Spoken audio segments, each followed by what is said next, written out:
السلام علیکم ناظرین، اس قسط کے آغاز میں آپ دیکھیں گے کہ جواد افندی حلیہ تبدیل کر کے ظالمان کے پاس پہنچ جاتا ہے۔ ظالمان اسے دیکھ کر کہتا ہے کہ آپ تو محتاط ہو گئے ہو۔ جواد کہتا ہے کہ ہم نشانے پر ہیں۔ ظالمان کہتا ہے کہ وہ تمہیں نہیں پکڑ سکے۔ جواد افندی جواب دیتا ہے کہ تحسین پاشا بہت احمق آدمی ہے۔ اس نے مجھے آ کے بتایا کہ میں احمد پاشا کو ختم کرنا چاہتا ہوں کیونکہ اس نے ہم سب کو دھوکہ دیا ہے۔ اس کا خیال ہے کہ میں اس کے لیے اسے قتل کرنا چاہتا ہوں۔ ظالمان کہتا ہے اور اس نے کیا کہا؟ جواد افندی بتاتا ہے کہ اس نے کہا کہ احمد پاشا غدار نہیں ہے، مجھے فکر کرنے کی ضرورت نہیں ہے۔ اس نے بتایا کہ بحریہ کے ذریعے بحر اسود میں ایک جہاز کو بچایا جائے گا۔ ظالمان کہتا ہے یہ کیا بات ہوئی؟ جواد بتاتا ہے کہ مجھے نہیں پتا کہ کیسے، لیکن عبدالحمید نے احمد پاشا کا مسئلہ حل کر دیا ہے۔ اگر عبدالحمید احمد پاشا کو لے جاتا ہے تو میں ختم ہو جاؤں گا۔ ظالمان اسے کہتا ہے کہ فکر نہ کرو، آپ ختم نہیں ہوں گے۔ صبح کو احمد پاشا کا سر بلکرات کے جنگل میں چھوڑیں گے۔ جواد کہتا ہے کہ کیا آپ عبدالحمید کو جانتے ہیں؟ وہ کہتا ہے کہ ہاں میں جانتا ہوں، میں یقین نہیں کروں گا جب تک کہ میں احمد پاشا کو مرتے ہوئے نہ دیکھ لوں۔ دوسری طرف خلیل اخباری دفتر میں پہنچ جاتے ہیں۔ خلیل تمام دفتر والوں کو کہتے ہیں کہ باہر نکل جاؤ، سب بھاگ جاتے ہیں۔ پھر خلیل خالد اور ربینہ کو کہتے ہیں کہ مجھے تمہیں زندان سے نہیں نکالنا چاہیے تھا۔ ربینہ کہتی ہے کہ خالد جیسا آپ سوچ رہے ہیں ایسا کچھ بھی نہیں ہے۔ خلیل کہتے ہیں تم فوراً اس خبر کی تردید شائع کرو گی۔ ربینہ کہتی ہے کہ یہ میں نہیں کر سکتی، اور وہ روتے ہوئے خلیل خالد کے قدموں میں گر جاتی ہے اور بتاتی ہے کہ وہ جانتے ہیں کہ میں نے آپ کی مدد کی تھی، وہ مجھے ایک دن کے لیے بھی زندہ نہیں رہنے دیں گے۔ اگر میں نے ان کی بات نہ مانی مجھے معاف کر دیں۔ خلیل خالد کہتے ہیں ٹھیک ہے، کھڑی ہو جاؤ۔ پھر ربینہ کہتی ہے کہ اگر مجھے موقع ملتا تو میں ایک دن کے لیے بھی کھڑا نہ اسے ہونے دیتی۔ جس دن آپ جورس کو ختم کر دیں گے اس دن میں دوبارہ پیدا ہوں گی۔ خلیل ربینہ کہتا ہے کہ آپ کا واضح انجام موت ہے، سزا کے طور پر آپ کے لیے یہ کافی ہے۔ پھر خلیل خالد جیسے ہی چلے جاتے ہیں تو ربینہ اپنے آپ کو کمرے میں بند کر لیتی ہے اور کہتی ہے کہ تم بہت احمق آدمی ہو خلیل خالد۔ دوسری طرف ظالمان روسی سفارت خانے میں پہنچتا ہے۔ ظالمان بیگ سے ایک تھیلا نکال کر میز پر رکھتا ہے اور اسے سفیر کو کہتا ہے کہ فکر نہ کرو، ہم اس تھیلے کے اندر احمد پاشا کا سر ڈالیں گے اور سلطان عبدالحمید کو بھیجیں گے۔ سفیر اس تھیلے کو کھولتا ہے تو اس کے اوپر اسرائیلی نشان ہوتا ہے۔ اب سفیر حضرات اس کے عادی نہیں ہیں، لیکن یہ یقینی راستہ ہے اور جو تھپڑ احمد پاشا نے تمہیں مارا ہے اسی کے طور پر یہ اسے سزا ضرور ملے گی۔ اس کا سر کاٹنے کے بعد آپ جانتے ہیں جس کے منہ پر کتنا تھپڑ مار لینا۔ پھر ظالمان کہتا ہے کہ احمد پاشا نے آپ کے ساتھ عبدالحمید کو پیغام دیا ہے اور اس نے خبر بھی پیدا کر دی ہے۔ صبح کو جلاد احمد پاشا کا سر اتارے گا اور بلگراد کے جنگل میں پھر یہ سب ختم ہو جائے گا۔ اگر یہ زندہ رہا تو ہمیں مار دے گا اور اس کا مردہ جسم عبدالحمید کو مار دے گا، میں بھی وہیں پر رہوں گا۔ ظالمان یہ کہتے ہوئے کسی ظالم بھیڑیے کی طرح لگتا ہے، بہت غصے میں کہتا ہے کہ اسے مرنا ہی ہوگا۔ روسی سفیر کہتا ہے کہ ٹھیک ہے۔ دوسری طرف سلطان محمود پاشا سے پوچھتے ہیں کہ آپ نے جواد افندی کا تعاقب کیا، کیا نتیجہ اخذ کیا؟ محمود کہتے ہیں کہ بدقسمتی سے ہم کسی نتیجے پر نہیں پہنچے۔ سلطان جواد صاحب ایک فوٹوگرافر کی دکان میں داخل ہوئے لیکن وہ باہر نہیں نکلے۔ ہم نے بہت انتظار کیا، ہم فوٹوگرافر کی دکان میں چلے گئے لیکن وہ اندر نہیں تھے۔ ہم نے دکان کا معائنہ کیا لیکن کوئی خفیہ دروازہ بھی نہیں ملا تھا۔ سلطان فرماتے ہیں کہ شاید اس نے بیس بدل لیا ہو۔ محمود کہتے ہیں کہ یہ خیال بھی میرے دماغ میں آیا تھا سلطان، لیکن مضطر یہ کہ میں کیا کہوں، اب آخر تک جواد افندی کا پیچھا نہیں کر سکے، ہم کچھ معلوم نہ کر سکے وہ کس سے ملتا ہے اور کس کے احکامات لیتا ہے۔ دوسری طرف تحسین پاشا سلطان کو آ کر بتاتے ہیں کہ جواد افندی واپس محل آ گیا ہے۔ سلطان فرماتے ہیں کہ ہم انتظار کر رہے ہیں کہ آیا وہ ہمیں اپنے سرغنہ تک لے جاتا ہے کہ نہیں، لیکن جو بھی ہے وہ سخت احتیاطی تدابیر اختیار کر رہا ہے۔ تحسین پاشا کے جانے کے بعد محمود پاشا سے کچھ بات کرتے ہیں کہ اس کے بعد ابھی کچھ کرنے کے لیے باقی نہیں بچا، اسے ہر روز گرفتار کر لو۔ دوسری طرف تحسین پاشا جواد افندی کے پاس جاتے ہیں۔ تحسین کہتے ہیں کہ ہم بہت پرامن نظر آتے ہیں، ہم ایسے نظر نہیں آتے کہ ہمیں کاٹ دیا گیا ہو، ہم ہمیشہ دھوکہ دہی کی بو سونگھ لیتے ہیں، ہم وہ کرتے ہیں تب یہ رحم دل ہاتھ آپ کا گلا دبا دے گا۔ پھر تحسین پاشا جواد کا گلا دبا دیتے ہیں اور اتنے میں وہاں سلطان عبدالحمید تشریف لے آتے ہیں۔ سلطان فرماتے ہیں کہ آپ نے ہمارے رازوں کو دیکھا، آپ ہمارے محل میں داخل ہوئے، آپ نے ہماری باتیں بھی سنی، آپ وہ خبریں دوسروں تک پہنچاتے تھے جو جواد افندی کہتا ہے کہ میں یہ نہیں کیا۔ سلطان فرماتے ہیں کہ جھوٹ بول رہے ہو کہ آپ نے جو دیکھ لیا ہے کچھ کیا ہے، آپ کو پھانسی دینے کے لیے جلادوں کے حوالے کرنا کافی تھا، اب بتاؤ کہ تمہیں یہاں کس نے بھیجا ہے؟ پاشا کے ساتھ وہ کیا کریں گے؟ دوسری طرف جواد افندی کے کمرے کی تلاشی لے رہے ہوتے ہیں سپاہی۔ ظالمان وہاں آ کر کہتا ہے کہ امید ہے کہ کچھ برا نہ ہوا ہوگا۔ سپاہی بتاتے ہیں کہ جواد افندی غدار ہیں اور پتہ نہیں کیا کیا ہے انہوں نے۔ ہم جہاں ثبوت تلاش کر رہے ہیں۔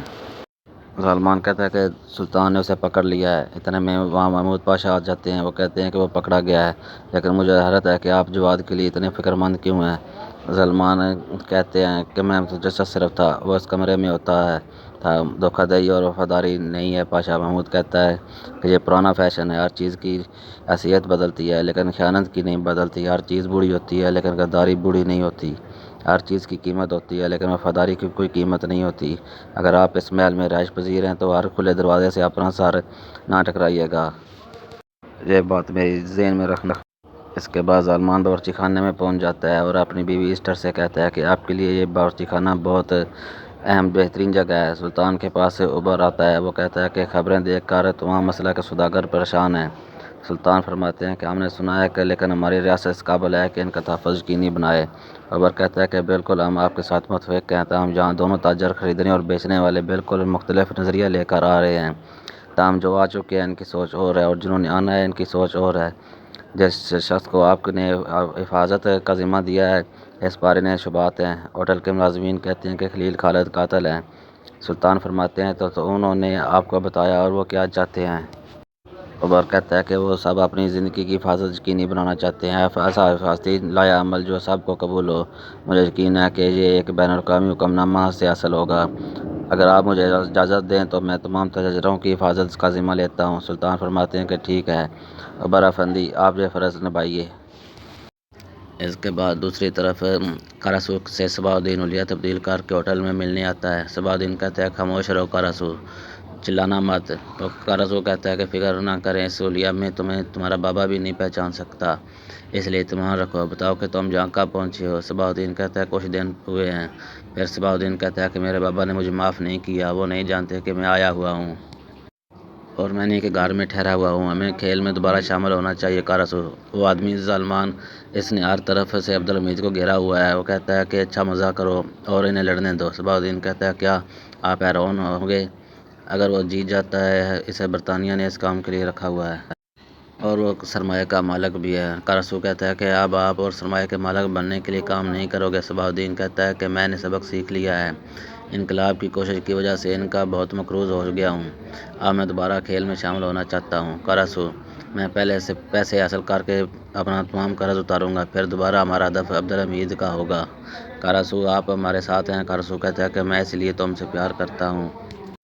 ہر کوئی ڈر جاتا ہے، تھک جاتا ہے، لیکن آپ نہیں تھکتے اور نہ ہی ڈرتے ہیں۔ پھر قراسو صباح الدین سے ہاتھ ملا لیتا ہے اور کہتے ہیں کہ میں بھی آپ کے ساتھ شامل ہوں اور وعدہ کرتے ہیں کہ ضرور ایک دن عبدالحمید کا خاتمہ ہو جائے گا۔ دوسری طرف خلیل خالد اپنے جان بازوں سے کہتے ہیں کہ کیا ہوا، کیا تم نے اپنا فرض پورا کر دیا ہے؟ عثمان کہتا ہے کہ ہم نے کر دیا ہے چچا، لیکن ہمیں اچھا محسوس نہیں ہو رہا۔ خلیل کہتے ہیں تم ایسا کیوں کہہ رہے ہو؟ کہتا ہے کہ آپ جانتے ہیں کہ ہم نے کس کے حوالے کیے ہیں؟ خلیل کہتا ہے کس کے حوالے کیا ہے؟ عثمان بتاتا ہے کہ وہ کافر جو تاجروں کی حفاظت کر رہے ہیں۔ پھر تاتار آ کے بتاتے ہیں کہ جناب انہوں نے استقبالیہ والے لڑکے کو مار دیا ہے۔ وہ ایک کاغذ خلیل خالد کو دیتے ہیں۔ خلیل خالد صاحب سے کہتے ہیں کہ یہ خفیہ پیغام ہے۔ خلیل خالد پیغام کھول کر پڑھتے ہیں۔ دوسری طرف ظالمان تیر کمان سے نشانہ بنا رہا ہوتا ہے۔ پاس بیٹھا جرس کہتا ہے کہ ہم کس کا انتظار کر رہے ہیں؟ ظالمان کہتا ہے کہ اگر تم چاہتے ہو کہ تمہارا شکار پکڑا جائے تو تمہیں خاموش رہنا سیکھنا چاہیے۔ اتنے میں ولادیمیر دروازہ کھول لیتا ہے۔ وہ ڈر جاتا ہے اور کہتا ہے کہ رک جائیے، مجھے تیر نہ مارنا، مجھے بتائیں کہ عبدالحمید کا کام پورا ہو گیا ہے؟ ہمارے آدمیوں نے اس لیے کہ تاجروں کی حفاظت کی ذمہ داری لے لی ہے، ان سب کو پیک کر دیں کیا؟ ظالمان کہتا ہے کہ اب آپ کی باری ہے، بلکان آپ کا انتظار کر رہا ہے۔ جورس کہتا ہے کہ ہتھیار کہاں ہیں؟ ظالمان بتاتا ہے کہ جب تیار ہو جائیں گے تو ہم سلونیک کے لیے چلے جائیں گے۔ جورس کہتا ہے کہ بہترین، میں جتنی جلدی ہو سکے گا چلا جاؤں گا۔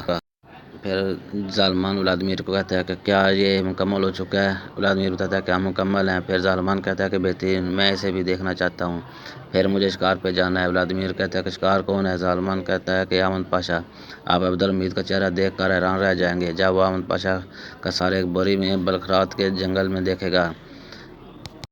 ولادیمیر کہتا ہے کہ میں تو حیران رہ گیا ہوں۔ ظالمان کہتا ہے کہ اس لیے آپ یہ خبر شائع کرنے جا رہے ہیں کہ آپ کو ایک کٹا ہوا سر ملا ہے، میں اس وقت عبدالحمید کے پاس ہی ہوں گا۔ ظالمان پھر سے تیر کمان سے نشانہ بناتا ہے۔ اس کے بعد دوسری طرف امن پاشا کے چہرے پر وہ اسرائیلی نشان والا تھیلا چڑھا دیا جاتا ہے۔ امن پاشا روسی سفیر کو کہتے ہیں کہ میں کہاں جا رہا ہوں۔